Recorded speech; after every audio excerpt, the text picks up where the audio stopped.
कितने गुट, कितनी पार्टियां, आप तो आलोक जी हम लोगों को याद ही नहीं रह रहा। बताइए, जो सवाल मैं आपसे पूछ रही हूं बड़ा दिलचस्प है। कांग्रेस पार्टी ये कह रही है शरद पवार को, पृथ्वीराज चव्हाण कह रहे हैं कि बेटी के मुंह में इतना फंस गए कि उन्होंने अन्य नेताओं की अनदेखी कर दी। ये तो वो लाइन है जो सब आप लोगों को सुनाया जाता था सोनिया जी के लिए। रुक, तेरे को बताते। देखिए, मुझे लगता है अंजना जी, ईडी सीबीआई अगर इसी तरह से काम करती रही तो और भी आपको गेस्ट बढ़ाने पड़ेंगे। ईडी सीबीआई पूरी तरह से इलेक्शन मोड में आ गई, बीजेपी से ज्यादा ईडी काम कर रही है। ये जो परंपरा बीजेपी ने बना दी है कि ईडी स्पॉन्सर्ड गवर्नमेंट्स बनाइए, जनता इनको हराती है, ये किस तरह से डर दिखाते हैं, क्या करते हैं, वो पूरा देश देख रहा है। तो मुझे लगता है कि आज बीजेपी को ये जो पासा इन्होंने खेला है ये पूरी तरह से उल्टा पड़ेगा और कहीं ना कहीं देश की जनता अब इनको आने वाले चुनाव में सबक सिखाएगी। ठीक है गौरव भाटिया जी, ठीक है गौरव भाटिया जी, अब जवाब दीजिए उनकी बातों का। और दूसरी तरफ देखिए, ईडी पर ही घूम फिर कर मामला बार बार आता है। ऐसे में सवाल ये बन रहा है कि बीजेपी सीन से बिल्कुल गायब है, देवेंद्र फडणवीस बिल्कुल सामने नहीं आ रहे, लेकिन पीछे से ही पूरा का पूरा खेल चल रहा है। आरोप ये लोग लगा रहे हैं कि आप पार्टियों को तोड़ रहे हैं और बैठकर ताली बजा रहे हैं। अब आए ना लाइन पे। बेचारी अंजना जी दबे हुए लफ्जों में बीजेपी प्रवक्ता से सवाल कर रही है और क्लियर बता भी रही है।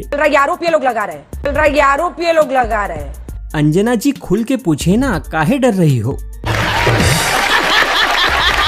दोस्तों, आज की डिबेट में आलोक शर्मा ने महाराष्ट्र पर गोदी मीडिया और गौरव भाटिया को आईना दिखाया। उन्होंने बीजेपी को असली कटप्पा कहते हुए गौरव भाटिया की बोलती बंद कर दी। चलिए आपको आगे का वीडियो दिखाते हैं।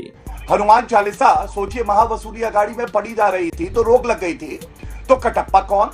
अंजना जी पूछा नहीं जाएगा कटप्पा? अंजना जी मैं उत्तर। अभी अंजना जी एक झटका है, अभी आगे देखिए कितने झटके लगेंगे। पिक्चर चालू करो बे। जैसा बोया था वैसा ही काट रहे हैं, ये कह रहे हैं वो आलोक जी। और आपने कटप्पा के साथ मिलकर सरकार बना ली थी महाराष्ट्र विकास आघाड़ी की। वैसे आप लोग तो गदगद हैं सर।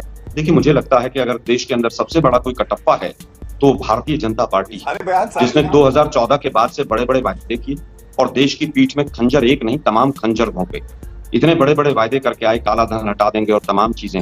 और अभी भी देखिए ना अंजना जी, 4 दिन पहले मोदी जी कहते हैं कि 70,000 71,000 करोड़ के घोटालेबाज एनसीपी वाले, और फिर सबके सब जो है वो भारतीय जनता पार्टी की लीड सरकार में ज्वाइन कर लेते हैं। मुझे लगता है कि आज देश समझ चुका है कि इनकी कथनी और करनी में कितना फर्क है। हनुमान चालीसा का उपयोग अगर विद्वेष फैलाने के लिए होगा तो जमानत लेनी पड़ेगी, ये चीज देखनी पड़ेगी, पूरे लोगों को समझनी पड़ेगी। कितने झटके लगेंगे गौरव भाटिया जी कह रहे हैं। मुझे लगता है इनको सब पता है, ईडी और सीबीआई इन्हीं को रिपोर्ट कर रही है। आजकल लग रहा है कि किस किस को कहां झटके लगेंगे। देश के लोकतंत्र का माहौल बना दिया है आपने, संसद का माहौल बना दिया है, विदेश नीति का माहौल बना दिया है, अर्थनीति अडानी नीति हो गई है। देश कहां जाकर ले जाना चाहते हैं आप?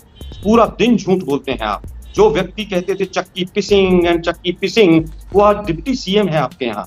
जिसको कहते थे 400-800 करोड़ का घोटालेबाज है, जेल में होना चाहिए, वो केंद्र में मंत्री है। और मोदी जी ज्ञान देते हैं फिर कि हम भ्रष्टाचार दूर करेंगे। बंगारू लक्ष्मण की पार्टी, व्यापम और पेगासस और नोटबंदी की पार्टी कम से कम देश को भ्रष्टाचार पे ज्ञान ना दे। भाजपा जरूर बताए कि 50-50 खोखे देकर खरीदे हैं, ईडी के डर के कारण खरीदे हैं, या क्या कारण था कि मोदी जी का भाषण होता है तुरंत और दूसरी तरफ ये सरकार में तोड़कर चले जाते हैं।